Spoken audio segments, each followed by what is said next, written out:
distribución de competencias, una iniciativa conjunta entre la Universidad Nacional de Colombia y la Escuela Superior de Administración Pública, ESAP. Les invitamos a tomar asiento, revisar su registro y prepararse para una jornada de diálogo que busca aportar de manera significativa a la construcción de una propuesta de país más justa, autónoma y territorialmente consciente. Damos inicio formal a esta jornada. Agradecemos su presencia y el compromiso con este proceso de co-creación de conocimiento e incidencia pública.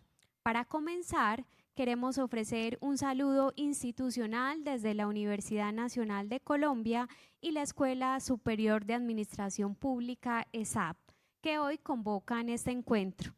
Invitamos en primer lugar a Álvaro Andrés Villegas Vélez, director de Investigación y Extensión de la Universidad Nacional de Colombia, sede Medellín.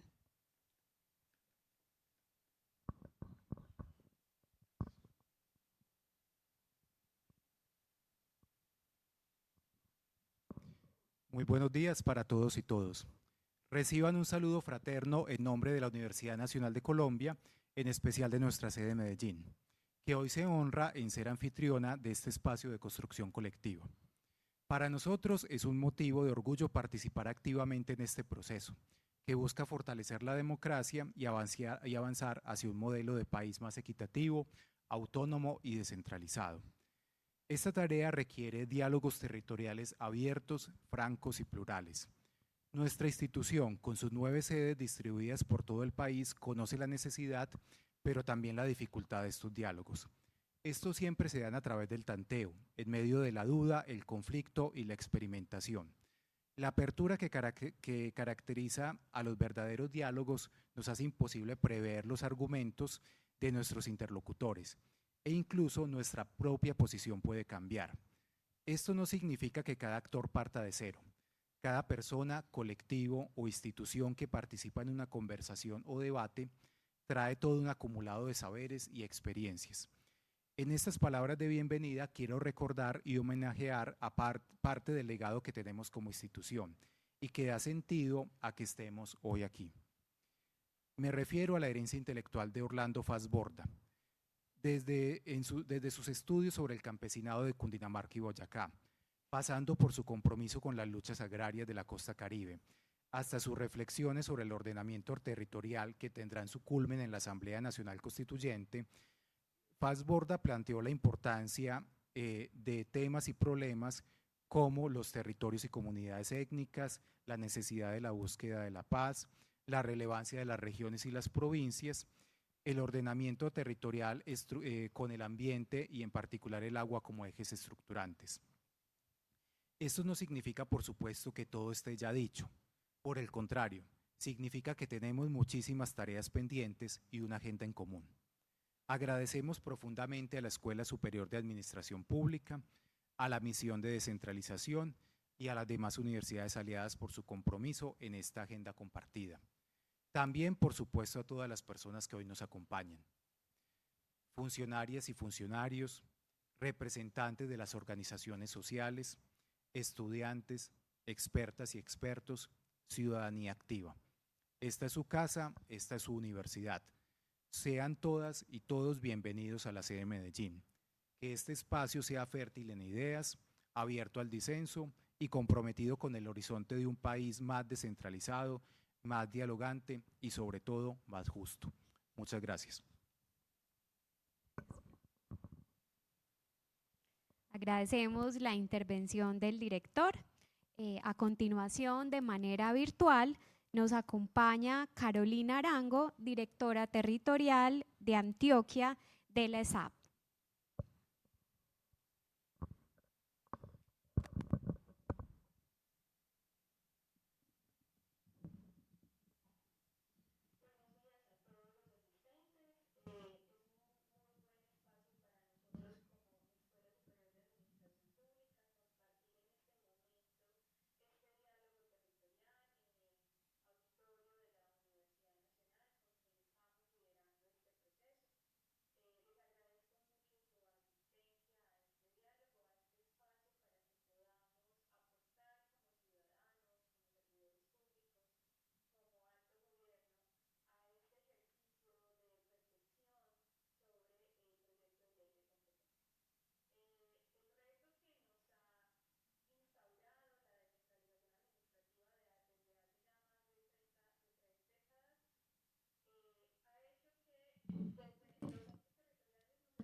Agradecemos a la directora Carolina Arango y a continuación venimos con una intervención fundamental para comprender el propósito de esta jornada. Nos acompaña de manera virtual Liliana Estupiñán, asesora temática de la Escuela de Alto Gobierno del ESAP, quien nos presentará el momento trascendental para el país con la expedición del Acto Legislativo 03 de 2024 y la puesta de formulación colaborativa del proyecto de ley de distribución de competencias.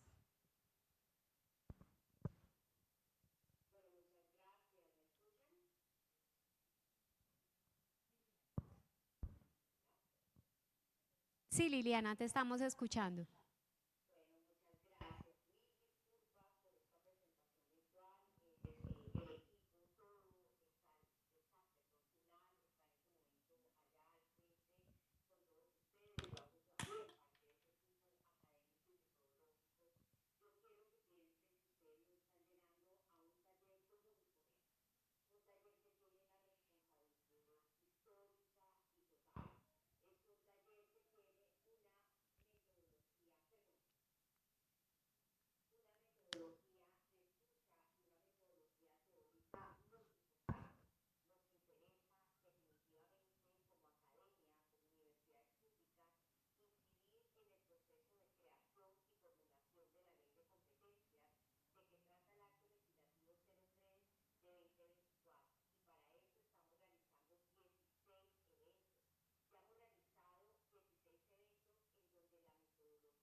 Agradecemos la intervención de la asesora Liliana Estupiñán y en este momento contaremos con dos intervenciones clave que brindarán un panorama estructural desde lo regional y lo fiscal.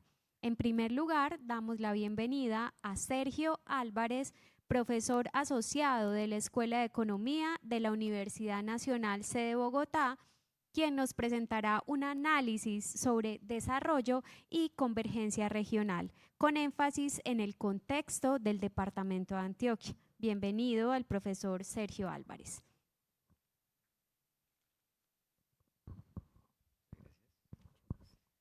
Muy buenos días. Muchas gracias a la Nacional y al ESAP por esta invitación.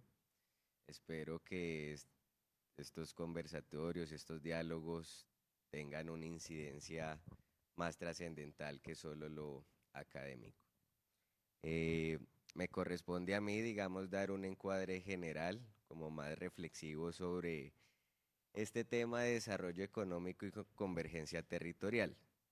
Digamos, hice parte de la misión de descentralización en el estudio de la parte de fuentes y usos de la descentralización en Colombia, y pues todo esto que vamos a mostrar acá ha sido trabajo y convenido con el profesor Darío Indalecio Restrepo, quien ha estado al frente también de la construcción de la Ley de Competencias y estuvo también como líder del acto legislativo 03 del 2024. Entonces, pues para hablar también de desarrollo económico y convergencia territorial, hemos de preguntarnos también sobre las brechas que hay en este país. Por algo también ostentamos o estamos en el palmarés de la desigualdad a nivel mundial. Somos, si no el más, uno de los más desiguales del mundo. Y todo eso obedece a unas brechas sociales, institucionales y económicas que se dan en nuestro país. ¿Sociales en qué sentido? En lo sectorial. Aquellos déficits estructurales que son persistentes y que se presentan tanto en la cobertura, acceso, continuidad y la calidad de la prestación de los servicios de educación, salud y agua, entre otros, pero vamos a hacer énfasis en estos ya que son los priorizados por el Sistema General de Participaciones. Institucionales, ¿en qué sentido? Pues son aquellas diferencias en capacidades administrativas, humanas y financieras que limitan la gestión orientada a resultados en los niveles territoriales. Vemos que pues ahorita están los municipios, según la ley 617, municipios de categorías especial 1 a sexta, y pues de ahí también vemos diferencias en capacidades. Sobre el tema de categorías vamos a hablar mucho después en otro taller, me adelanto un poco. Casi el 92% de los municipios están en categorías de cuarta a sexta, por lo tanto no diferencia mucho, pero lo que sí vemos es que a medida que un municipio está más hacia abajo, pues en categoría quinto o sexta, sus capacidades se limitan totalmente. En parte por su limitación en contratación, en temas financieros y otras cosas. Y brechas económicas, pues aquellas desigualdades estructurales, sobre todo en la producción de valor agregado, competitividad y productividad, tanto al nivel urbano-rural, vertical y horizontal, en todos los niveles de gobierno. Entonces, en este taller y pues en general, ya que la ley debe regular todo el sistema general de participaciones, pues nos hemos de preguntar entonces, ¿Cómo hacer para que el sistema general de participaciones pueda aportar o contribuir al desarrollo y a la convergencia territorial? Ahora, actualmente se dice pues que este sistema financia principalmente a los tres sectores priorizados: educación, salud y agua, y lo vemos en las asignaciones sectoriales. Casi el 85% del SGP se va a destinar a la financiación de estos. Y uno podría pensar que por spillovers y externalidades, pues también invertir billones y billones de pesos cada año en estos sectores puede hacer que se pueda contribuir al desarrollo también a nivel municipal, departamental y regional, pero pues preguntémonos si eso ha sido así en los últimos años. Entonces, primero, las brechas sociales persisten entre municipios. Miremos acá, por ejemplo, en algunos indicadores trazadores de estos sectores. Trazadores pues porque son determinantes en cada uno de ellos. Agua, miremoslo por cobertura de acueducto y alcantarillado. Bogotá, las 5 grandes ciudades y los nodos territoriales según la misión de descentralización, es decir, casi 63 municipios tienen niveles de cobertura superiores al del promedio nacional, mientras que el resto de municipios, incluyendo ya los que son más ambientales, que tienen más densidad étnica, pues estas coberturas disminuyen considerablemente respecto a donde está el polo de desarrollo y está muy por debajo al promedio nacional. Falta cobertura en acueducto y alcantarillado. Eso tiene muchas implicaciones. Igual ya hace unas semanas, unos días fue el taller de agua en Leticia, se habló de esto, todo lo que implica construir más acueductos y demás, y toda la concepción de agua potable que eso significa. Hay que redefinir eso. Educación.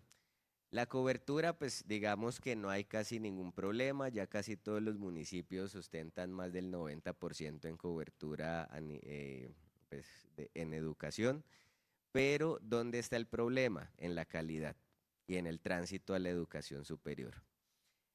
Saber 11, digamos que es como una proxy muy criticada incluso, pero pues es como lo que está más a la mano de la calidad en educación de colegios oficiales.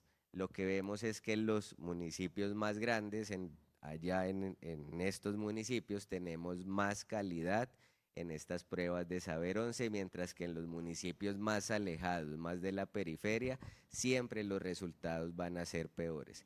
Y en salud, razón de mortalidad materna 42 días. Hay tasas más bajas en estos 63 municipios y también la tasa de mortalidad infantil en menores de 5 años. La desigualdad es abismal entre municipios y sobre todo una concepción que se repite casi que en patrones, casi que algo de fractales en este país, y es del centro a la periferia, ¿sí?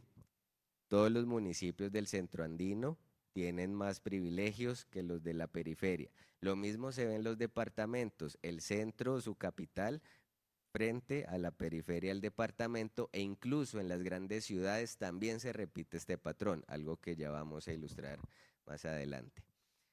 Dentro de las brechas económicas, miremos una vertical, el recaudo, la capacidad de recaudo de impuestos.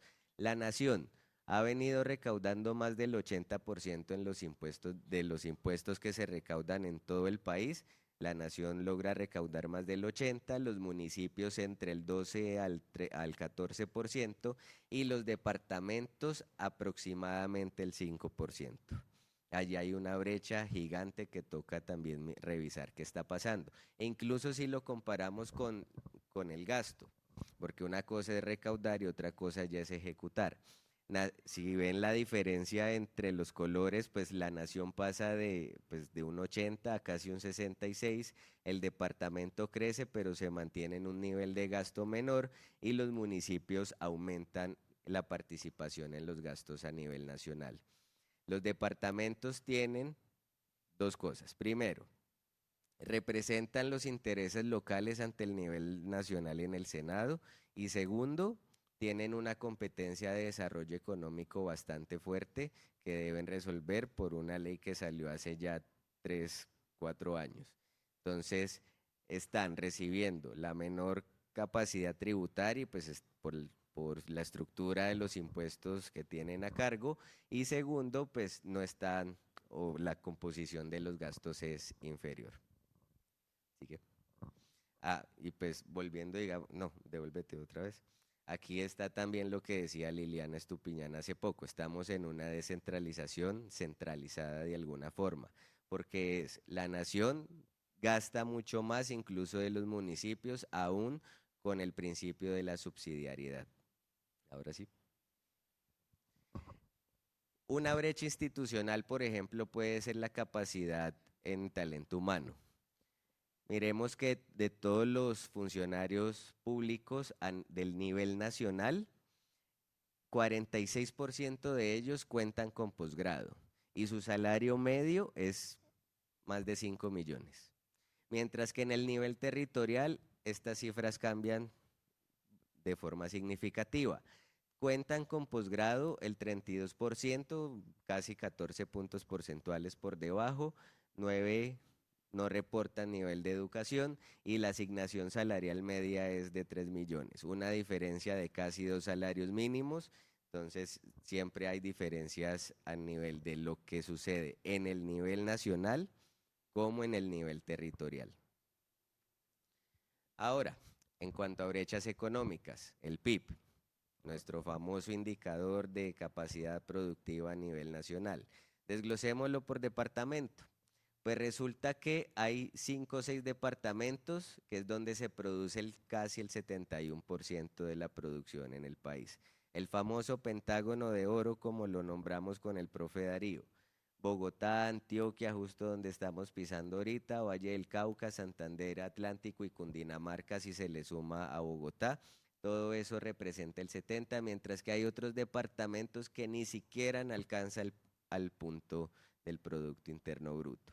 Entonces ahí ya vemos una desigualdad horizontal, una brecha horizontal a nivel económico que debemos atender. Ahora, en términos de PIB per cápita, ustedes podrían decir, claro, pero está el petróleo, el carbón, temas extractivos, listo. Quitemos esa capacidad productiva de explotación de minas y canteras, dividámosla por población, ya en cada departamento y miremos qué es lo que pasa. Pues el punto de referencia, Bogotá, siendo el 100%, vemos que existen 25 departamentos que producen en términos del per cápita menos de la mitad de Bogotá. E incluso si a nivel nacional, Colombia, que es la barrita amarilla, representa el 54.5% del PIB per cápita de la capital. Y mientras tanto, Santander, bueno, San Andrés es caso atípico por aquello de pues, su bajita población, pero Valle del Cauca, Antioquia, Boyacá, pues son casi el 60%. También hay una brecha y miremos, por ejemplo, Bichada, Chocó, Guainía, Vaupés, La Guajira, donde casi rozan el 20%. Solo como mensajes como para irlo pensando. 5, 6 municipios, las grandes ciudades, los de categoría especial, Bogotá, Medellín, Cali, Barranquilla y Bucaramanga. Aquí se crea el 39% del valor agregado municipal de todo el país, el 39% solo en 6 ciudades. Se recauda el 57% del predial a nivel nacional y el 57% del ICA, solo en 6 ciudades. Se recibe el 27% del propósito general, es decir, esa asignación que es como la más discrecional, que tienen más autonomía los alcaldes para poder atender sus planes de desarrollo y demás. En estas 6 ciudades la recibe el 27%. Ahora sí lo vemos a nivel departamental. Distrito Capital, Antioquia, Valle del Cauca, Atlántico y Santander. Aquí se crea el 64% del PIB. Se recauda el 50% de los ingresos tributarios departamentales. Estos impuestos piguvianos que atienden pues, temas de licor, cigarrillo, tabaco, automóviles y demás. Y se recauda el 94% de los impuestos nacionales. La renta, el patrimonio y la riqueza están acá. 94% incluyendo los grandes contribuyentes. Si sacamos los grandes contribuyentes, esa cifra en estos 6 departamentos bajaría como al 60%. Las cifras son abismales. Aparte de eso, renta, patrimonio y riqueza corresponden a casi la mitad de los ingresos corrientes de la nación.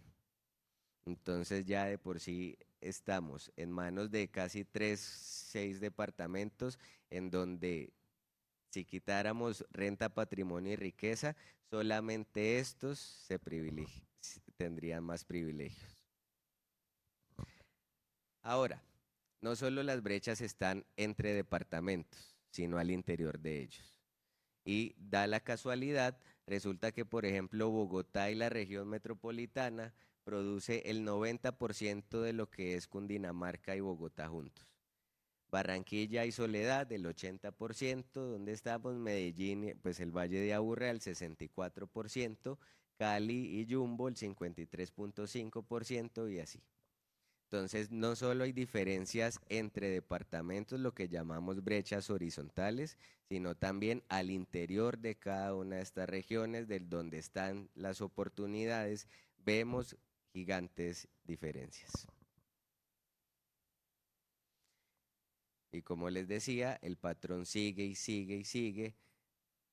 Al interior de las ciudades vemos esta expulsión del centro hacia la periferia. El 2018 se hizo el cálculo de una medición de pobreza multidimensional y el DANE fue capaz de localizarlo por manzanas. Este es el mapa de las 3 ciudades, Bogotá, Cali y Medellín. Los puntos más oscuros son aquellos donde la pobreza está más concentrada, donde los niveles de pobreza multidimensional son más fuertes. Si lo vemos, también el centro, los centros como más claritos, y mientras más al norte o más al sur o más hacia la periferia, se concentra más la pobreza, más la miseria. Mientras tanto, en estos lugares donde los puntos son más claros están las mejores universidades, los mejores colegios, los mejores parques, donde las oportunidades de vida pues, abundan más y hay también más seguridad.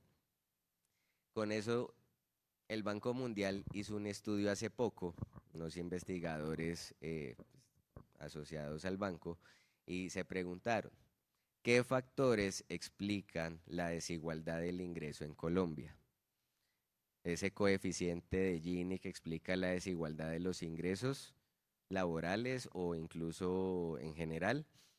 Ellos se preguntaron cuáles son esos factores, es decir, de un 100%, ¿qué factores son? Lo primero es la educación de los padres. La educación de los padres determina el 41.6% de la desigualdad. Desafortunadamente, todos estos factores son cosas que uno no controla, que son exógenas a uno. Uno no le puede decir a los padres estudie más o estudie menos. Uno no puede decidir su etnia ni decidir su sexo al nacer, ni tampoco decidir dónde nace. Pero lo que vemos es que tanto entre la educación de los padres como el lugar de nacimiento es casi el 90% de la desigualdad explicada. Y en el lugar de nacimiento está el departamento, por algo las brechas económicas y las brechas sectoriales que mostramos. También está la ruralidad, porque una cosa es nacer en un centro urbano acá como en Medellín y otra cosa es nacer en Abejorral, en Turbo, y también haber nacido en un lugar donde hubo presencia de conflicto armado interno. Todas estas cosas hacen parte del esquema de las brechas que están actualmente en el país y son cosas que si uno no puede hacer algo más, pues no se van a cerrar. La pregunta es, como gobierno, como país, ¿qué podemos hacer en esta ley para que estas cosas puedan mejorar? Por eso también nos preguntamos, ¿sí?, con esto, pues para reflexionar, primero, ¿cuáles han sido las contribuciones del SGP para el desarrollo territorial, reducción de las desigualdades y el cierre de brechas sociales, económicos e institucionales? 20 años después de la creación del Sistema General de Participaciones, donde se han metido billones y billones de pesos año a año, sobre todo para financiar los sectores priorizados. ¿Qué ha pasado y cómo se puede contribuir a ese cierre de brechas en lo que viene? Y segundo, pues si no ha pasado nada es porque existen unas barreras, existen unas limitaciones o falta en capacidad, tanto por ejecución como en temas legales que queremos ver. Entonces la segunda pregunta es, ¿cuáles han sido las barreras o limitaciones para que los recursos y usos del sistema no contribuyan plenamente a este desarrollo territorial, a las desigualdades y al cierre de las brechas? Muchas gracias, espero que haya sido un buen aporte y continuamos. Muchas gracias al profesor Sergio Álvarez. Ahora recibimos a Juanita Jaramillo, asesora del Ministerio de Hacienda y Crédito Público, quien nos compartirá el marco fiscal que acompaña la Ley de Distribución de Competencias.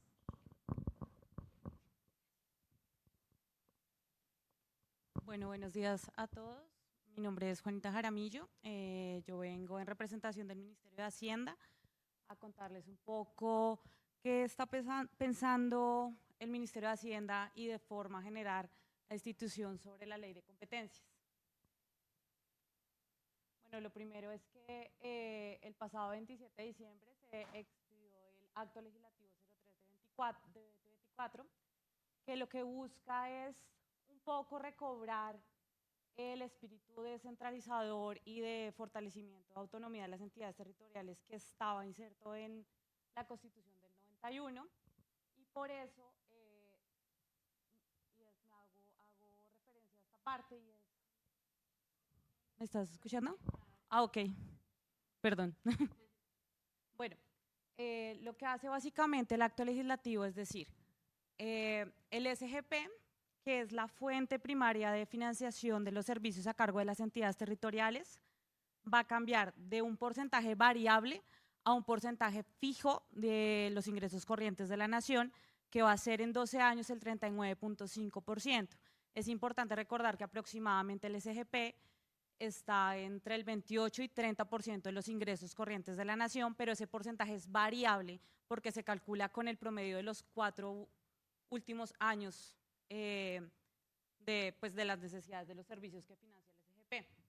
Y adicionalmente, en la modificación que se hace en el artículo 356 constitucional, el acto legislativo introduce un cambio en el enfoque del SGP como palanca para el cierre de brechas y el desarrollo. ¿Por qué es esto? Y es, el SGP actualmente financia servicios. Lo que se busca con el acto legislativo y con la ley de competencias es que a través del SGP no solo se financian servicios, sino se cierren brechas económicas, sociales e institucionales que permitan una convergencia que reduzca las desigualdades que también se crean como consecuencia del desarrollo. Aquí, pues, digamos, esto es muy general, pero es importante tener en cuenta que el SGP, desde el punto de vista de la nación, es un gasto. Los recursos con los que cuenta la nación o el Estado en general son limitados. El SGP, si bien es un ingreso sectorial, un ingreso territorial, para la nación, para su funcionamiento y para su inversión, es un gasto. En este caso, al decir que vamos del 30% al 39.5%, eso implica un esfuerzo fiscal y de redistribución de recursos que tiene que ser pensado de forma gradual y tiene que tener una transición. Para eso, lo que se está pensando en la ley de competencias, básicamente, o lo que está pensando el gobierno, es precisamente que el SGP tiene que ser la palanca de redistribución de recursos que permita la creación de capacidades sostenibles en el tiempo, en las cuales las entidades territoriales, las entidades territoriales puedan prestar los servicios de forma autónoma, eficiente y eficaz a la población.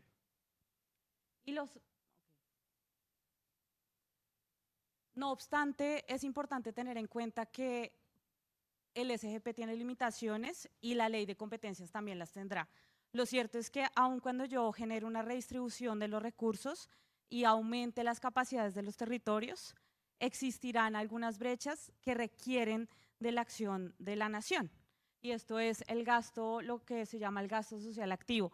La nación tiene que seguir igual invirtiendo o generando por medio de los mecanismos de subsidiariedad, concurrencia y coordinación, algún tipo de convergencia con los territorios para estimular el desarrollo y cumplir y pues satisfacer las necesidades de la población.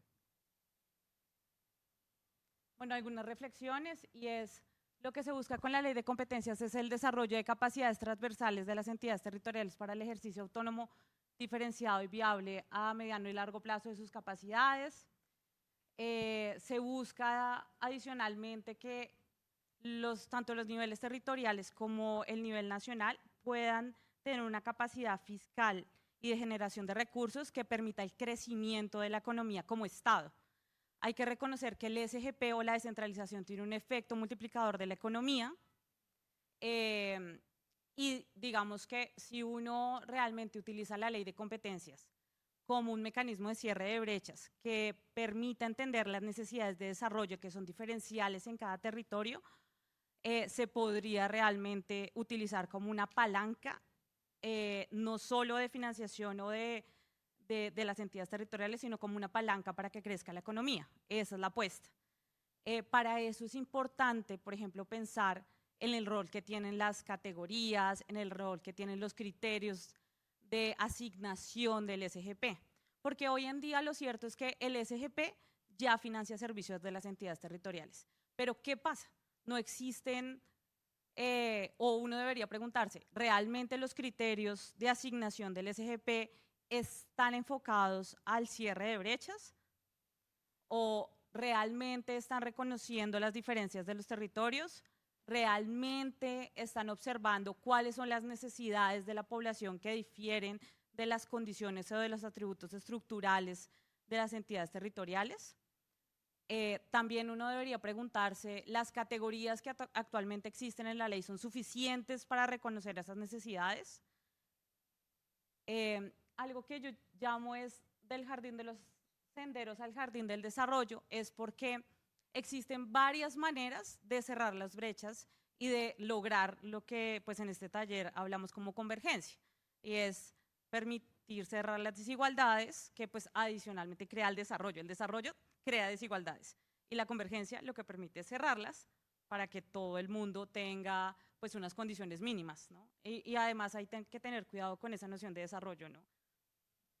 Eso difiere en cada entidad territorial, en cada población, y por ejemplo uno de los retos que yo los invito a pensar es cómo la ley de competencias puede tener en cuenta esas diferentes nociones de desarrollo y cómo medir esas brechas para lograr que el SGP sea una palanca de justicia redistributiva y demás. Bueno, eso es como lo que les venía a explicar.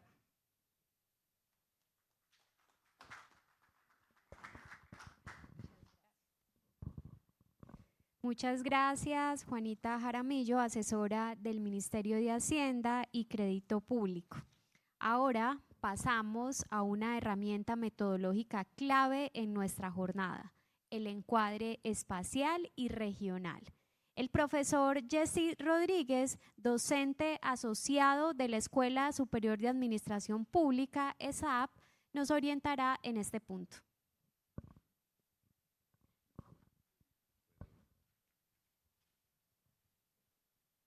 Bueno, buenos días para todos y todas. Es un gusto estar aquí de nuevo en una de las sedes de la Casa de Estudios de la Universidad Nacional de Colombia. La idea es que en este ejercicio, digamos que es un poco más motivante en términos de, creo que si me colaboran con la el permiso de compartir pantalla.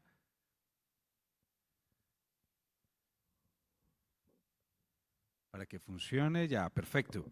Entonces, en el esquema, digamos, general, si quieres pantalla ampliada, hay una serie de imaginarios que tenemos espaciales y espacialmente tratamos de colocarlos en narrativas y colocarlos en textos. Y uno de esos textos es la idea de territorio, que al parecer podría ser homogéneo si estuviéramos en una escuela o en algunos ambientes académicos particulares, pero que hoy en día ustedes, si lo escuchan, parece que se convirtió en una narrativa que sirve para todo y para nada, para explicar algo que está afuera. Es casi que la explicación de la otredad puesta en escena a través de alguien que se sitúa en algún lugar. La idea del ejercicio precisamente es poder hacer un recorrido espacial muy rápido por la génesis del país, porque esta ley de competencias tiene acción sobre todo el país, no sobre algunos sectores. Entonces, ponerlos en contexto es hacer un recorrido y un paneo muy rápido. Esta es la representación gráfica de la geomorfología y el origen, digamos, toda la geología colombiana, que está conectada con la geología latinoamericana, que hace parte de la línea de toda la conexión de los levantamientos montañosos más recientes en términos planetarios. Eso imprime unos retos territoriales porque esas son geologías muy dinámicas, en algunos lugares muy inestables. Las evidencias las tenemos en tiempos geológicos, pero en tiempos particulares que solamente descubrimos cuando vamos a hacer una obra de infraestructura y decimos, no teníamos una microzonificación geológica para poder determinar que nos encontramos con un plano de falla y que lamentablemente no podemos continuar con una obra o etcétera. Y eso lo escuchamos comúnmente, pero no hace parte de nuestra temporalidad porque es la temporalidad geológica. Y es muy importante tenerlo en cuenta porque aparte de este imaginario, hay otro imaginario, es que nos acostumbramos vía Google, vía, digamos que Google Earth, que es el más reciente, a poder tener un imaginario sobre el espacio y lo que se supone se ve desde fuera. Y es siempre que queremos ver el uso del suelo y la cobertura terrestre de manera limpia y transparente. Yo les traigo 3 mosaicos, adicionalmente debo hacer la cuña porque los académicos siempre dejamos a algún lugar la referencia. Todos estos datos son datos oficiales. Esto es Colombia en Mapas, la fuente central de todos los datos que voy a presentar. Y lo único que no está en Colombia en Mapas, pero es dato abierto, son estas imágenes de mosaicos de cobertura que realizamos para la década de los 80, de los 90 y del 2000, para hacernos una idea de cómo ha ido cambiando en esas 3 décadas, sin incluir las recientes, este siglo, en términos de cómo se ve eso que decimos que hay cobertura del suelo o que comúnmente conocemos como uso del suelo o uso de la tierra. Mezclando allí varias categorías que seguramente nos tomaría mucho tiempo. Voy a encender sobre esta que tiene un color muy verde y lo que nos está mostrando es la actividad clorofílica. Esta es una combinación de bandas que nos permite ver la vegetación, entonces la resalta y al colocarla allí, entonces lo que está más verde intenso es una actividad clorofílica intensa, teniendo en cuenta que el sensor de 80-90 no era el mismo. Entonces, con esas disparidades técnicas tenemos varios ejemplos. Los colores oscuros de la Orinoquía, algunos de la Mojana, van a representar los no suelos. No quiere decir que no haya una cobertura hídrica, sino que no son suelos y por tanto el sensor no puede registrar esa cobertura vegetal. No, vuelvo e insisto, no quiere decir que sean áridos o que no estén, sino que seguramente en superficie la reflectancia, es decir, cómo se ve esa imagen, se va a representar en un color un poco más oscuro. Pero miren el cambio cuando incluimos el corte de los 90, es importantísimo. Y aquí este color, que sí está en fucsia, empieza a demostrar suelos desnudos. Es decir, suelos sin cobertura vegetal. Esta es la década 80-90. Y miren la década 2000. Y aquí quiero resaltar un poco, y dirán algunos de los colegas, es necesario quitarle las nubes porque es que no me deja ver el uso del suelo. Yo dejé las nubes porque es una relación directa frente a lo que hemos venido conversando en muchos ejercicios de ordenamiento, pero en particular en este plan de desarrollo se habló de ordenar el territorio en torno al agua. Digamos que eso a propósito de lo que mencionaba el profe cuando hablaba hacía la presentación, Orlando Falsborda ya lo había conversado, Fabio Zambrano, toda esta escuela, producto de la Universidad Nacional, en muchas de las sedes, ha venido conversando en torno a estos lugares acuáticos. Y esos lugares acuáticos, entender los vientos, entender que no son los mismos los dos valles interandinos y no es lo mismo la costa pacífica que las dos costas caribes tal vez, que la Orinoquía y la Amazonía, y cómo no tienen relación, tiene que ver con esto que vamos a hablar en términos de competencias. Y estas nubosidades que ustedes ven aquí, quiero dejarlas resaltadas por dos razones. Una, porque no son las mismas las que están aquí en Amazonía que las que están en el flanco oriental de la cordillera oriental, y tampoco son las mismas que se producen en los dos valles interandinos, tampoco son las mismas en este lugar, y por supuesto tampoco en el Pacífico colombiano. Pero si hablamos del país del agua, y aquí quiero hacer un ejercicio, voy a dejar la que más me gusta, que es la década de los 80, ustedes dirán que vamos a ser un poco ochenteros en términos de imagen, y es cómo se veía la cobertura del suelo, y si hablamos de esos drenajes de los grandes ríos, miren cómo se iluminan unas pequeñas líneas azules, pero cuando yo ilumino la cartografía oficial, que es los drenajes sencillos, es decir, donde hay identificación de corrientes de agua superficiales, mire lo que le sucede al mapa. Si el agua es para todo el país. Discutir agua y medio ambiente no puede ser solamente pensárselo en Amazonas, pensárselo prioritariamente en la Baja Anclada de Panamá, en el Pacífico colombiano, que es el lugar donde más llueve en el planeta. No, tiene que ser una concepción integradora en términos de país. Y eso lo toca la ley de una manera, lo insinúa. Pero además, si esa agua la pensamos en términos de los polígonos que podrían representar las subzonas homogéneas hídricas, digamos que son las pequeñas organizaciones por cuencas, miren la distribución y el tamaño de los polígonos y los colorcitos. Empieza a ser muy homogéneo. Son 340 y tantos de polígonos. En contraste con la que estamos acostumbrados a analizar cada vez que vemos algo de planificación que tiene que ver con dónde está la población en ese escenario, y son estos puntos que representan los centros poblados. Y quiero que se lleven esa imagen del centro poblado, porque la famosa andinización es esto que tenemos ahí. Y es esa andinización de la colonización, pero además asociada a otro tema que pensamos casi siempre cuando hablamos de desarrollo, y es el asunto de, pues no, déjeme ver las vías. Uno enciende la cobertura de vías, apaga esta, y miren, esta es la red vial 1, 2 y 3 en el país. Es decir, vías pavimentadas. Voy a encenderles, porque dirán, déjenos ver de todos modos el carreteable. Voy a encenderles el carreteable, casi nunca lo colocamos, pero miren lo que sucede en el mapa cuando enciendo todas las que no están pavimentadas. Y se sigue concentrando. Y no reconocemos el primero que les enseñé, que era el de los ríos, como una vía de comunicación. Y eso hace parte de un imaginario muy importante para la planificación territorial. Tiene impactos en salud, en educación, en control de enfermedades transmitidas por vectores, malaria, dengue, todas las endémicas que tenemos allí asociadas, y cómo se tratan y cómo se superan. Inclusive atender un parto en el río Atrato, uno tiene 90 posibilidades de que lo atienda una partera o un partero. Y eso es una maravilla porque están allí, pero solamente un centro de primer nivel para que puedan atender una emergencia de una mujer que está dando a luz. Recuerden que una mujer que está dando a luz, en términos de tiempo bioclínicos, espero no equivocarme, esto lo hicimos en Bogotá para un estudio con la Facultad de Medicina, y tiene 15 minutos para poderle salvar la vida. Una mujer que entra en crisis en el parto tiene 15 minutos para salvar la vida de ella y del bebé. Es decir, no hay más tiempo para nada. Eso significa que en un lugar como que está mediado por una vía que es el agua, hay que pensarnos muy bien cómo vamos a funcionar el tema. Es decir, no es, oiga, necesito una ambulancia.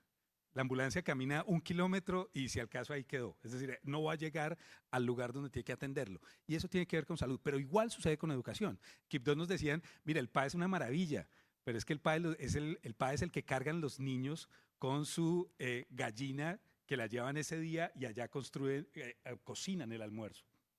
Es decir, ese es el PAE que sucede en el territorio. Y eso lo decían las personas que estaban en Quibdó, que vuelve a concentrarse en lo que decía Sergio ahora, y es la maravilla de la reproducción, y lo señalabas tú también ahora, y es la reproducción de esas brechas escalarmente cuando vamos entrando en cada uno de los espacios territoriales. Pensarlo lo es muy importante. Entonces, digamos que aquí localizados con este escenario, voy a colocar solamente una más, en color negro acabo de encender, voy a acabarla esas vías. Y otra de las entidades territoriales que tenemos se resalta en color negro, no se ve muy bien, pero prometo que la tengamos juntos todos a la mano. Y el clásico, que es la división político-administrativa, aquí están encendidos municipios de categorías cuarta, quinta y sexta y los distritos especiales. Se ven poquitos en contraste con el resto del país. Y este es el espacio territorial para el cual venimos a discutir. En ese orden de ideas, a mí me gustaría motivarlos a que en su experiencia y como lo han venido pensando, como lo han venido viviendo hasta ahora, desde su perspectiva, van a haber unos cupos aquí para poderlo preguntar. Si quieren acceder a través de su código QR, de manera rápida y de manera mental, podernos concentrar en cuáles han sido las contribuciones de ese sistema general, a su juicio, en su experiencia, en su saber, en su acumulado, en su capital de experiencia, en su capital académico. ¿Cuáles considera usted que han sido las contribuciones del SGP al desarrollo territorial? Si usted tuviera que definirlo ahora, ¿podría definirlo en una palabra? ¿Podría identificarlo además en un proyecto particular? ¿Podría decir, mire, definitivamente la mayor contribución es tal? Entonces, si quieren, pueden tomar unos segundos para reportarlo. Aquí nos va a aparecer, digamos que de manera simultánea. Y vamos a tener unos segundos más para que puedan responder al QR. Es anónimo, tranquilos, no hay ningún problema. De paso, debo decirles que en ese esquema de estos ejercicios, la idea es precisamente aperturar nuestro ejercicio del diálogo, que hoy se nos ha ido muy largo este contexto inicial por el tiempo y el momento en que iniciamos, pero para que lo tengan registrado.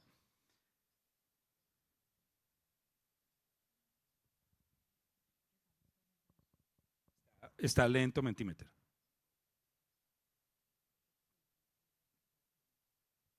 Se queda ahí un poco corto. Y váyanla pensando mientras que se va colocando. Y la siguiente tendría que ver con las barreras. Una es cuáles son esas contribuciones y la otra sería cuáles son las barreras.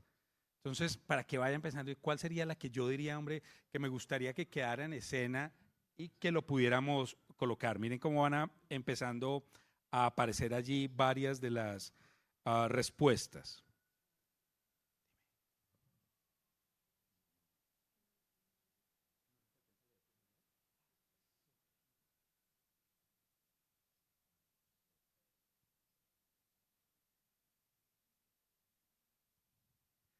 Parece que se queda un poco lento, me decían. Algunos no lo lee el Zoom. Eso quiere decir que esa famosa cobertura de tecnología también al interior de un lugar donde ustedes y yo lo vivimos. Es decir, tenemos cobertura del 100% del campus en términos de Internet, pero la calidad no es la misma en todo el campus.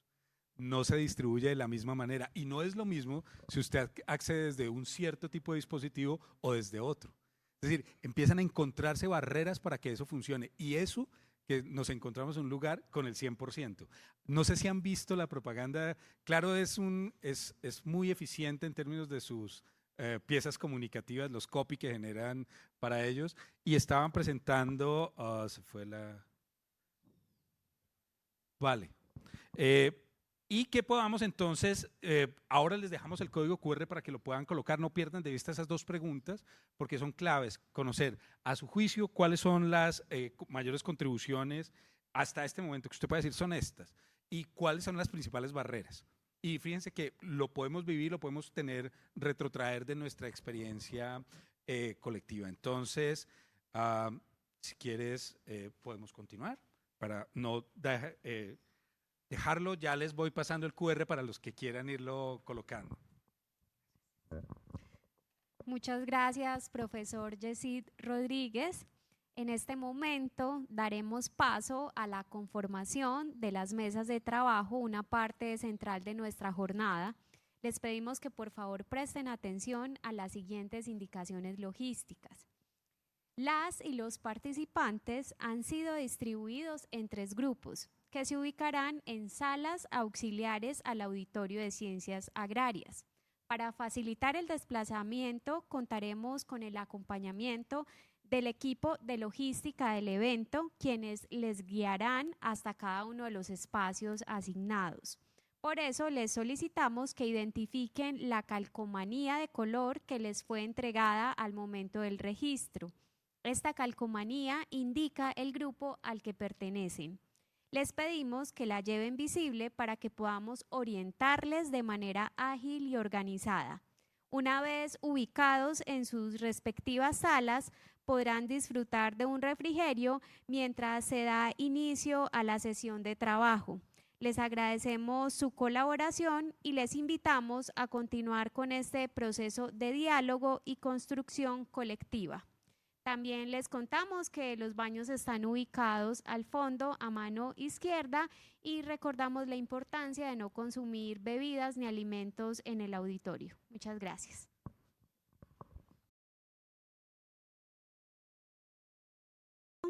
Volvemos al auditorio para compartir los hallazgos y reflexiones que surgieron en las mesas de trabajo. Cada grupo tendrá hasta 10 minutos para presentar sus conclusiones, que serán comentadas por el relator informativo elegido por cada mesa. Comenzamos entonces con la primera mesa de trabajo.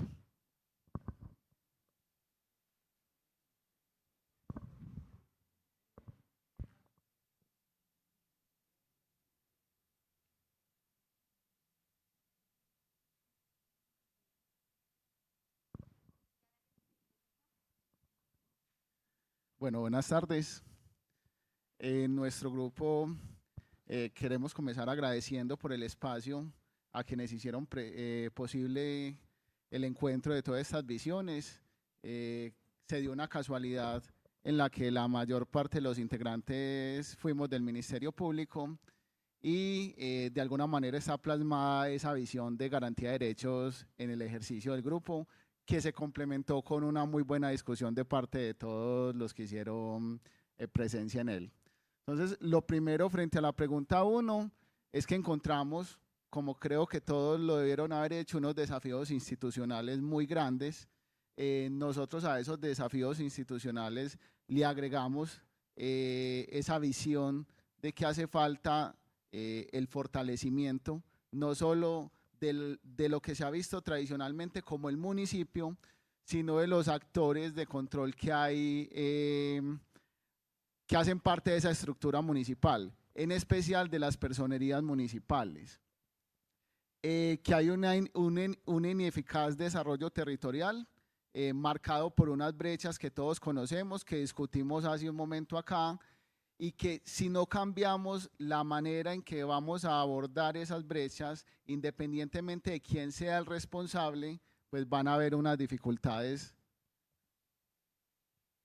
Bueno, las ideas que tuvieron más fuerza es que el sistema general de participación debe ser despolitizado.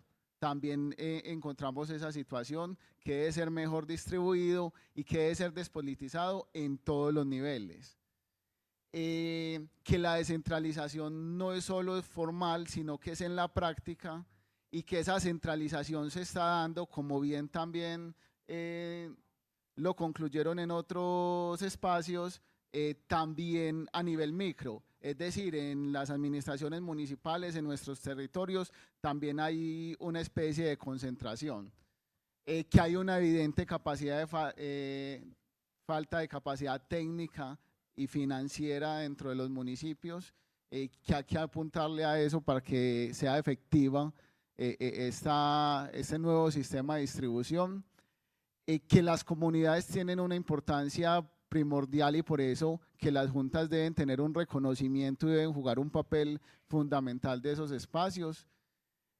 Nos centramos en los municipios de sexta categoría, recordando que también los de cuarta y quinta tienen esa situación, pero que sobre todo sexta enfrenta unos desafíos estructurales muy importantes y que sigue siendo la mayoría de los municipios, no solo del departamento, sino del país. Que la concentración del SGP en las grandes ciudades perpetúa la desigualdad territorial.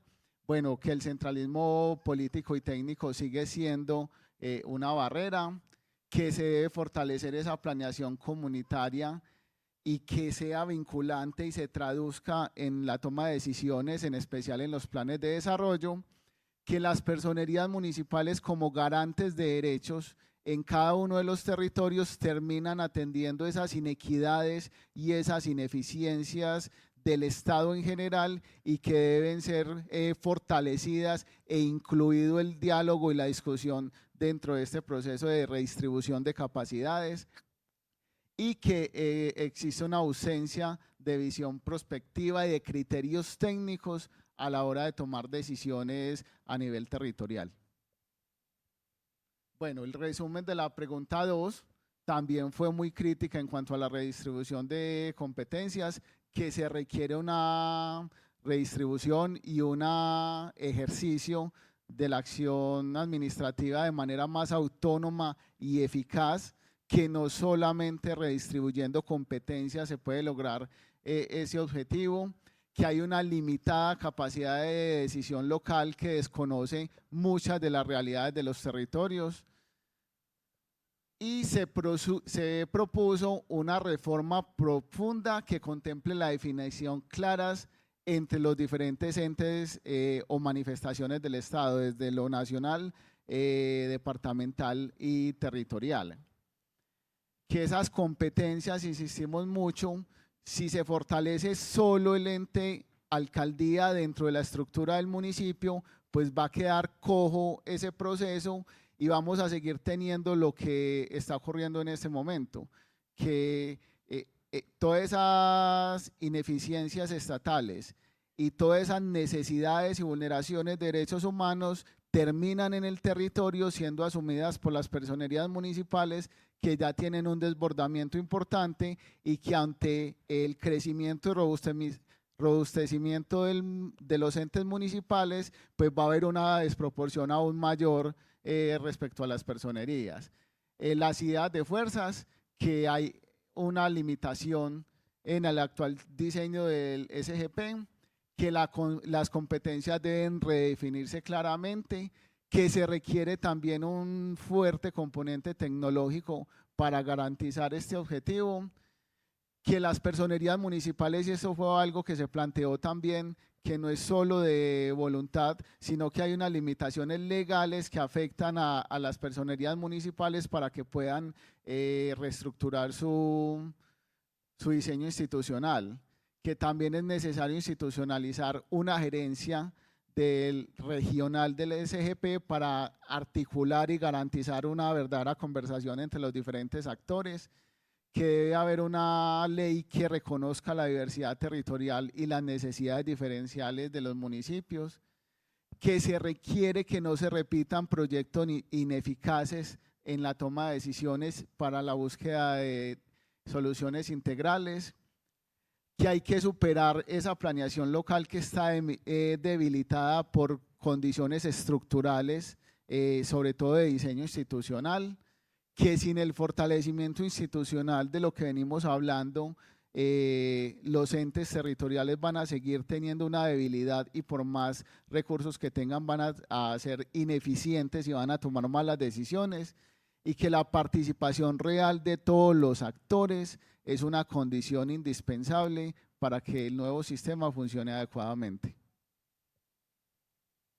Bueno, en las ideas de fuerza de la pregunta 3, que ya existen unos mecanismos de participación dentro de la normatividad colombiana, pero que esos mecanismos no han sido bien aprovechados por las diferentes instituciones y también por las organizaciones de base comunitaria, que debe fortalecerse estos escenarios, que las personerías, contralorías y oficinas de control interno deben ser independientes presupuestal y administrativamente para que puedan ser unos veedores y acompañantes de esos procesos, que el control social, además de muchas manifestaciones sociales, está cooptado por intereses políticos y hay que superar esta situación también, que en esa medida se requiere una educación política que ayude a superar estas barreras y estas conductas enquistadas, que es necesario crear escuelas populares de gobierno en los territorios, que la participación efectiva exige unas garantías y unas condiciones para que verdaderamente pueda darse, que el sesgo político limita la articulación entre los entes territoriales y las diferentes manifestaciones del poder, que muchos alcaldes, y no solo los alcaldes, sino sus equipos, incluso de gobierno, carecen de los conocimientos básicos de administración pública y este es un gran problema, que el SGP debe incluir un enfoque de brechas y planificación basada en la evidencia, pero también en la articulación territorial, y que las decisiones deben sustentarse en datos reales del territorio y no solamente en diagnósticos externos o en copias de otras fuentes de información.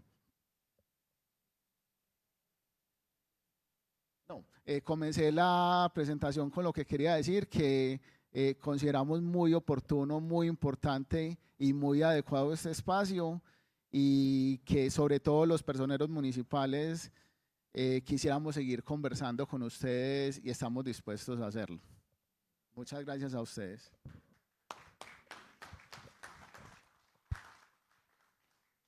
Continuamos entonces con la segunda mesa de trabajo.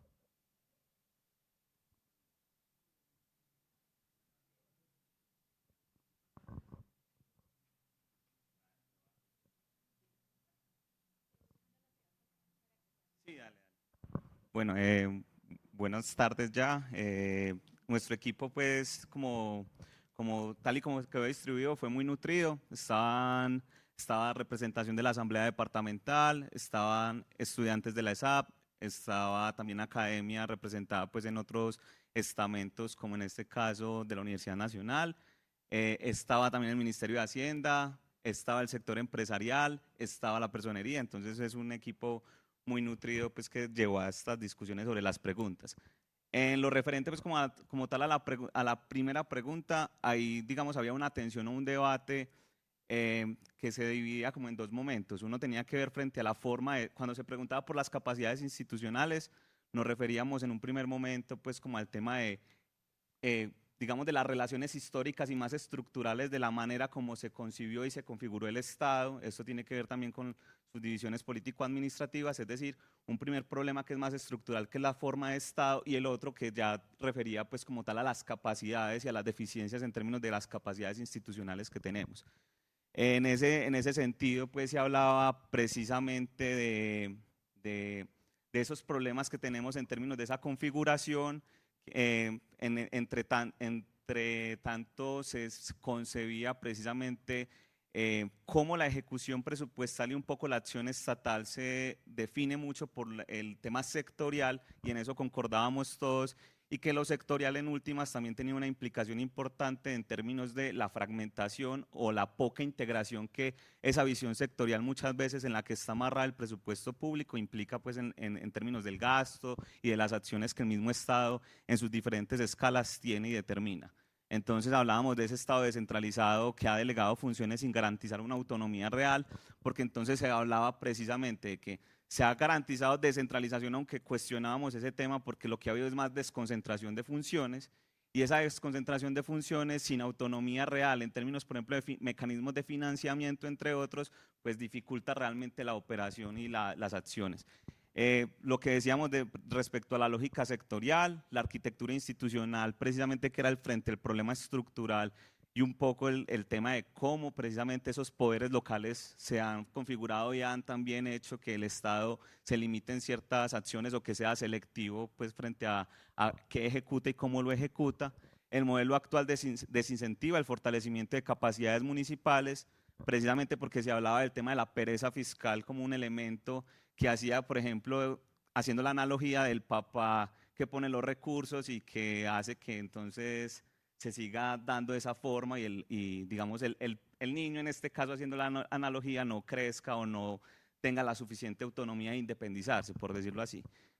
Bueno, eso hablábamos de la inflexibilidad normativa nacional, que se convierte en una barrera estructural de la gestión local, de las capacidades fiscales que ya un poco referían a este tema de la pereza fiscal, y el control social, la poca transparencia y la planificación desde la base, que hace que precisamente haya un modelo de planificación top-down, de arriba hacia abajo, ¿cierto? Entonces eso es un problema estructural por el cual ya en la segunda parte o dentro de las acciones, si quieres pasar a la siguiente, habían unas ideas fuerza pues que determinaban como esta discusión frente a que no, ya está la pregunta 2, perdón. Entonces, por eso entonces nos referíamos ya como a unas posibles, digamos, soluciones si se quería ver de esta manera, entre ellas pues que no podía haber solamente una ley de competencia sin reformar precisamente otras leyes muy importantes como las que tienen que ver con el mismo sistema de planeación, y ese sistema de planeación es ley 152 del 94, allí pues precisamente vemos que esas capacidades institucionales de las que estamos hablando también se refuerzan con otras leyes que tienen que ir de la mano frente a esto. Pero también precisamos de la importancia de que si bien es importante delimitar esas responsabilidades institucionales, esas competencias, porque también dentro de la discusión discutíamos un poco ese término de la competencia, que lo que hace también es tener una visión solamente de cara a las responsabilidades que yo tengo como municipio. Eso también limita, es una visión regional, de vernos no solamente como municipio, sino vernos con otros municipios en una dinámica regional, que digamos desde los principios de coordinación, subsidiariedad, concurrencia, pues tendrían que entrar a delimitarse ahí. Entonces, por eso, si bien es importante delimitar esas competencias, esos recursos, esas herramientas por nivel de gobierno, es también importante pues tener esa visión de tener también mecanismos de financiación en últimas. El actual modelo urbano regional, que también es precisamente el problema de la planeación, pues también es un problema que limita mucho esas posibilidades de descentralizar el desarrollo en términos concretos, porque es lo urbano superpuesto a lo regional como una extensión del urbano, donde el urbano simplemente se sirve de servidumbres territoriales y de sus regiones más próximas para garantizar su sostenibilidad. Entonces, yo tengo que garantizarle electricidad y agua a mi municipio, sacándolo de otros municipios que están en otras subregiones y así sucesivamente con otros elementos o dinámicas. La educación debe tener un claro enfoque territorial útil para la vida del entorno rural o el entorno territorial, precisamente por eso se hablaba de la autonomía. Las universidades regionales deben diversificar su oferta académica. La planeación territorial, por eso también señalábamos en ese primer momento de esos dos problemas, que las capacidades institucionales también tenían que ver con un asunto de capacidades técnicas que hay que fortalecer.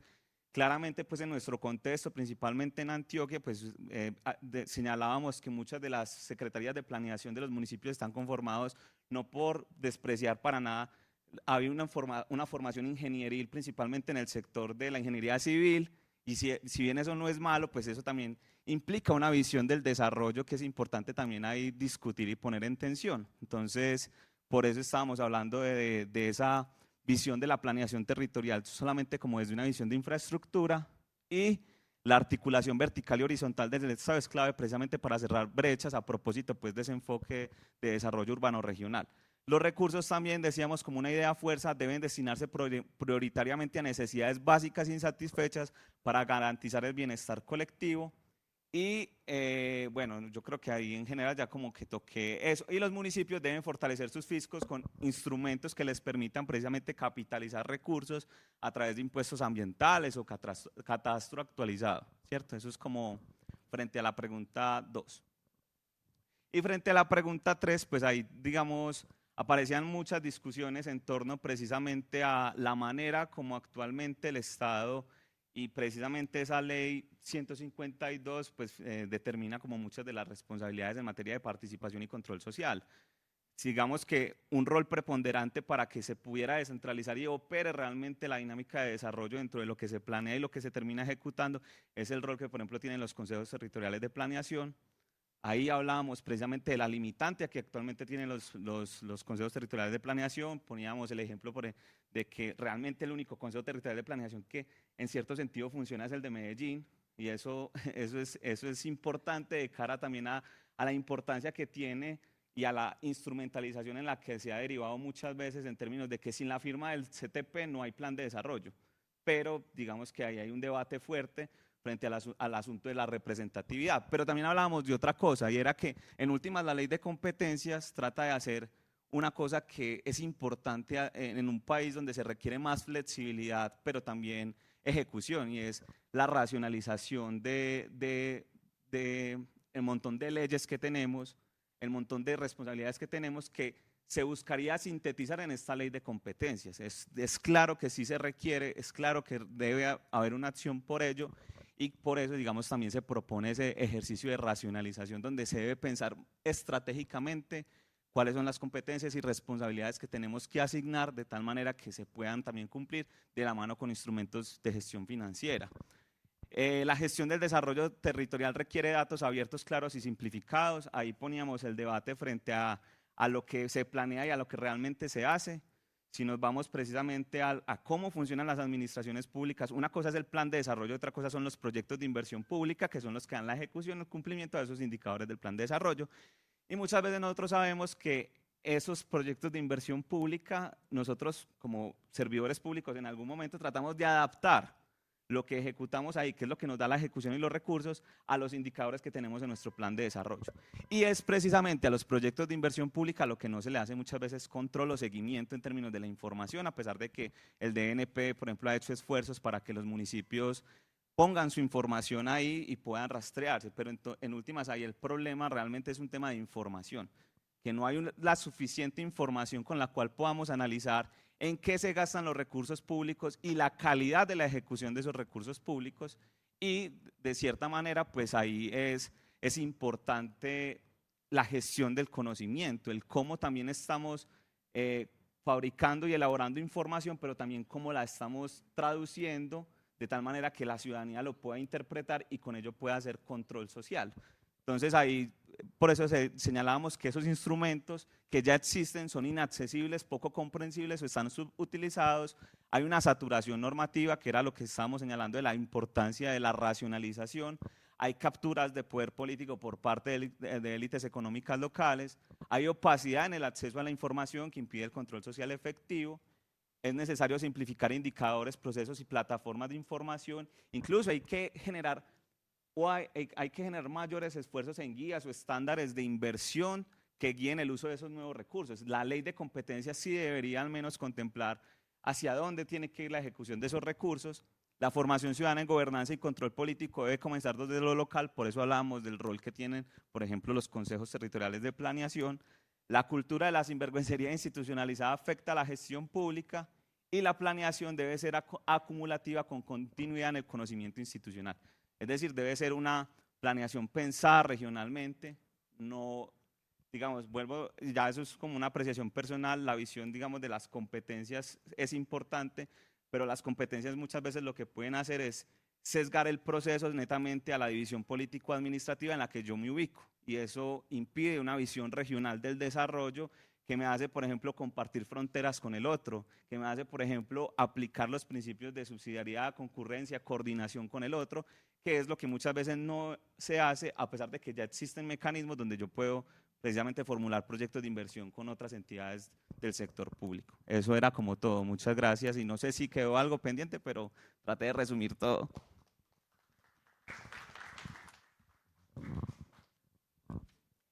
Y continuamos entonces con la última mesa de trabajo, la mesa número 3.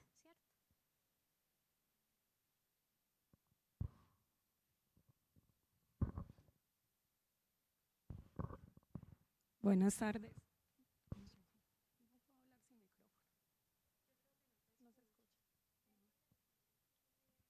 Acá. Bueno. En nuestra mesa de trabajo pues discutíamos sobre las condiciones institucionales que se requieren, sobre la capacidad administrativa y técnica, entendiendo esto también como desde la importancia que desde las administraciones se les da, que los administrativos tengan el debido conocimiento y que sepan en qué se va a invertir pues como este presupuesto. Hablábamos también que se requiere que sea una planeación en la que se escuche a la comunidad y a sus necesidades directamente, porque muchas veces estamos pues planeando o ejecutando proyectos no teniendo en cuenta esto, sino desde los intereses particulares de los administrativos o de las personas pues que están laborando en estas oficinas. Hablábamos también pues de una gestión eficiente y transparente, en la medida que sí, que efectivamente estos recursos y estos proyectos lleguen a las comunidades deseadas. Que sí sean ejecutadas allí, que se hable pues como de una calidad más allá de los indicadores que se basen en una cantidad, ¿cierto?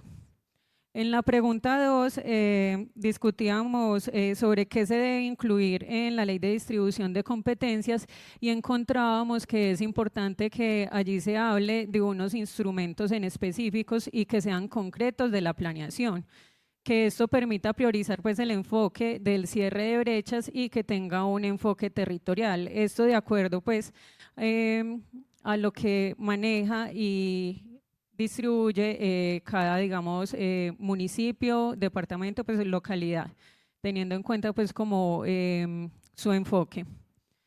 Hablábamos también de un diálogo social y multiactor en el que participe la comunidad con diferentes actores. En este punto discutíamos mucho sobre las veedurías ciudadanas que existen a veces en los territorios, pues muchas veedurías ciudadanas sobre diferentes temáticas, pero que estas veedurías ciudadanas, ¿qué tanta veeduría pues están haciendo, valga la redundancia? ¿Por qué? Porque se forman las veedurías ciudadanas teniendo en cuenta pues como una sola problemática y se queda allí, ¿cierto? Porque no tener una sola veeduría ciudadana, digamos que de todo el sector salud y que haga pues veeduría como de todo eso. Hablábamos también de que debe existir una herramienta que sea efectiva con una administración en línea de un desarrollo sostenible y planear en clave de región usando los esquemas asociativos, ¿cierto? En cuanto a la tercera pregunta, discutíamos sobre los mecanismos que nos sirven para garantizar que los actores económicos participen en estas construcción de desarrollo territorial. Entonces hablábamos de una formación en participación que se incluya en las mismas etapas, es decir, formar las veedurías en términos de su función, que exista una constante formación de estas veedurías, porque discutíamos que a veces los integrantes pues, de estas veedurías eran personas pues, que ya no estaban digamos que en su momento laboral, muchos de ellos eran pues ya pensionados o que estaban buscando pues algo más que hacer y no tenían pues como el debido conocimiento de cómo funcionan las veedurías. Hablábamos de una inversión con enfoque de vigilancia y control fiscal, fomentando la permanencia, consistencia y continuidad, sobre facilitar espacios de divulgación institucional y la importancia de realizar una recategorización de la inversión pensando en la redistribución para los 4 rubros, porque se mencionaba, digamos, que un caso específico, por ejemplo, que hay municipios que no están calificados en educación, ¿cierto? Certificados en educación, entonces que, por ejemplo, estos municipios no manejaban su propio presupuesto para lo que es el área de educación, cómo van a ejecutar ellos, digamos que para su propio territorio y cómo invertir y mejorar en su propio desarrollo. Hablábamos de, bueno, sí, recategorización para poder complementar y incentivos para los consejos comunitarios para su inclusión en la distribución de recursos territoriales, que los consejos comunitarios pues es entidad que se formó para pues darle como un nombre a lo que son las comunidades afrodescendientes, ¿cierto? Que se les asignó, digamos que un recurso para su desarrollo.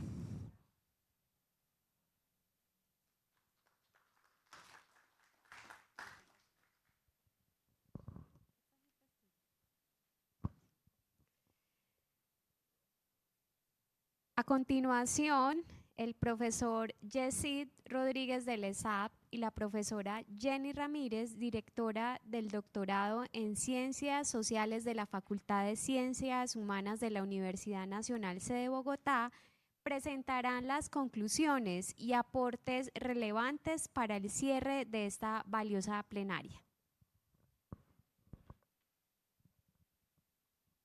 Bueno, pues muchas gracias por permanecer aún acá. Sabemos que ha sido una jornada larga, pero muy enriquecedora con todos los aportes que han hecho ustedes. Celebramos que hayamos tenido una participación muy variada en las diversas mesas, tanto de personas que están ejerciendo funciones públicas, que están en las veedurías, pero que están también en las organizaciones, y esto nos han llevado pues a estas conclusiones con las que esperamos enriquecer esta propuesta de ley de participaciones desde estos diálogos territoriales. Los puntos centrales con los que quisiéramos cerrar para poder sintetizar lo que ya hemos conversado a lo largo de la mañana se reúnen particularmente en 5 aspectos. El primero tiene que ver con la autonomía territorial real. Ustedes ya han hablado que aunque ya tenemos desde nuestra Constitución una apuesta por la descentralización, hemos tenido una descentralización, una desconcentración, pero no una descentralización real con una autonomía en los territorios para que puedan ejercer su planeación de acuerdo pues a las necesidades particulares. Entonces ahí digamos hay un reto importante para poder avanzar precisamente en una descentralización que cumpla con esos objetivos. Y en ese sentido es pues necesario redistribuir competencias y recursos de acuerdo a las realidades territoriales. En las mesas aparecía de manera recurrente como muchas veces se requieren avanzar en tareas, en programas concretos, pero no se cuentan con los recursos suficientes para ello, y cómo a los territorios se les han asignado competencias, pero no recursos correspondientes pues para poder cumplir con esas nuevas competencias. La segunda tiene que ver con la reforma estructural del SGP, que se nos plantea pues precisamente, lo señalaban ustedes, la necesidad de despolitizar esas redes que hay alrededor del SGP y que pues muchas veces generan esa inquietud sobre la transparencia de los recursos y de la gestión pública, la necesidad de redistribuir los recursos con criterios de equidad y de fortalecer los equipos técnicos en los territorios para que puedan desarrollar pues de la manera más idónea las tareas que les corresponden. Encontramos tanto en estos diálogos territoriales como en otros que hemos hecho anteriormente, como tenemos un recurso humano limitado para ciertos territorios, especialmente los de los municipios clasificados como 5 o 6, en el que una sola persona pues cumple varias tareas, y pues el tener tanta trabajo pues impide que también eso se pueda desarrollar de la mejor manera. Necesitamos un fortalecimiento institucional a nivel local, lo que nos lleva precisamente a fortalecer las capacidades técnicas, actualizar los catastros, formar funcionarios, asegurar la continuidad en la gestión pública y asegurar justamente que podamos tener una planeación no solo en las divisiones territoriales que tenemos ahora, sino más en clave de lo regional. Esto aparecía de manera muy fuerte en las diferentes mesas, porque el territorio en su realidad ecológica pues se organiza no en las divisiones territoriales que tenemos ahorita, sino en unas formas regionales más amplias, y cómo para atender al desarrollo sostenible pues es necesario tener esas realidades hídricas, geológicas, sociales, culturales, que sobrepasan pues los límites territoriales que actualmente tenemos. En este diálogo, pero en unos anteriores había aparecido algo que es muy interesante y que tiene que ver también con las personas que han participado en el espacio, y es la importancia de poder fortalecer la participación y el control ciudadano, ¿no? El lugar central de las veedurías, el que puedan haber relevos generacionales en esas veedurías, que pueda haber en una de las mesas inicialmente apareció lo de esta educación política y ciudadana, como una educación popular, como una educación territorial. En la mesa en la que yo participé aparecía como una educación que empiece a darse desde los colegios, y que es el lugar central que tiene la educación en el Sistema General de Participaciones incluya esa formación para la gestión territorial, para que no quede solo en los técnicos, sino que la comunidad pueda participar de manera más vinculante en la gestión pues, de lo que corresponde en el territorio. Y tenemos un último componente que tiene que ver precisamente con eso, con una planeación territorial y sostenible en la que el componente participativo sea central y en el que podamos tener un lugar en las voces de las personas en el territorio decisorio respecto a las decisiones que se van a tomar allí, no un lugar secundario o no un no lugar como puede estar ocurriendo en el presente, en el que es desde la institucionalidad técnica, a veces no tan técnica, que se toman las decisiones. Y aparecían también unas propuestas sobre herramientas, por ejemplo, herramientas para planeación territorial con enfoque de derechos que estén actualizadas con las realidades de las problemáticas que están ocurriendo en el territorio, e incluso aparecía que estas herramientas, por ejemplo, estén conectadas con los planes de inversión y que en la inversión haya un presupuesto estimado justamente para las veedurías, para el acompañamiento de la comunidad de principio a fin del desarrollo pues, de los proyectos. Entonces, estos serían, Yesid, te cedo la palabra ya para cerrar. Bien. Gracias a todos, gracias profe por la compañía, a todos por la participación. Ahí el elemento de la planeación situada es muy importante. Creo que hay una planeación a partir de necesidades y saberes comunitarios. Esto fue otro elemento que emergió que nos hizo falta señalar ahora. Y un último que me llamó muchísimo la atención y es que se repitió en varias de las mesas, la gestión pública está limitada por la saturación normativa. Se requiere una simplificación de indicadores, procesos y plataformas de información pública. Y digamos que esos elementos empiezan a darle cuerpo a esto que venimos pensándonos y que resulta que a propósito de esto que es simplemente, bueno, digo simplemente, es decir, es un ejercicio que parte del SGP, de la redistribución, esa meta a 12 años de subir del 20% en casi 20 puntos más, casi los 20 puntos, en un tiempo de 12 años. Esto significa muchísimo porque lo que se está planteando y empieza a ser un hilo conductor en la mayoría de los espacios de diálogo es que seguramente va a estar este ejercicio, pero van a crearse lo que hablaba la profesora Liliana al inicio, y es la idea de la segunda ola de descentralización que va a implicar una serie de reformas que pueden pasar por muchos otros factores y seguramente la 388, la 1457, es decir, va a haber muchas normas que van a tener que modificarse y eso va a implicar incluso llegar a discusiones mucho más amplias en términos de lo que se señaló al principio y en varios de los elementos apoyando la idea de la planeación situada, que va a hacer darnos cuenta de los límites y un poco discutirlos y cuáles van a ser esos límites que vamos a tener de aquí en adelante.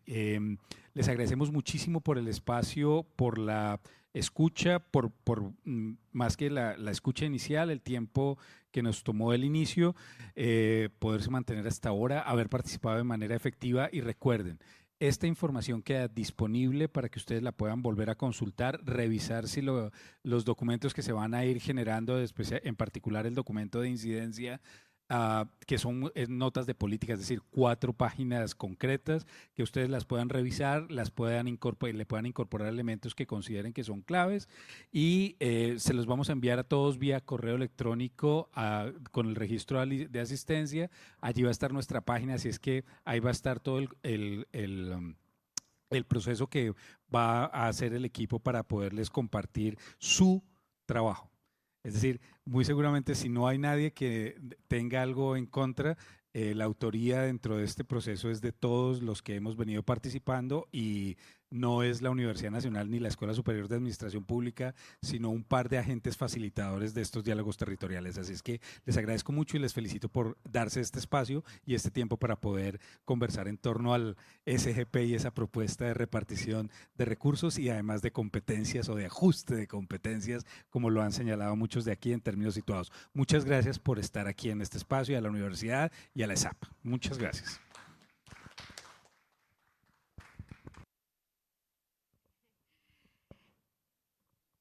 Queremos expresar nuestro agradecimiento a cada persona que hoy se hizo presente con sus ideas, su experiencia y su disposición al diálogo. Gracias a la ESAP, a la Universidad Nacional de Colombia, a quienes lideran y acompañan el proceso de la Ley de Distribución de Competencias. Este ejercicio es un paso dentro de un proceso mayor. Les invitamos a seguir conectados con esta iniciativa, a compartir lo vivido hoy y a multiplicar el sentido de corresponsabilidad territorial en sus espacios. Gracias por hacer parte de este esfuerzo colectivo. Feliz tarde.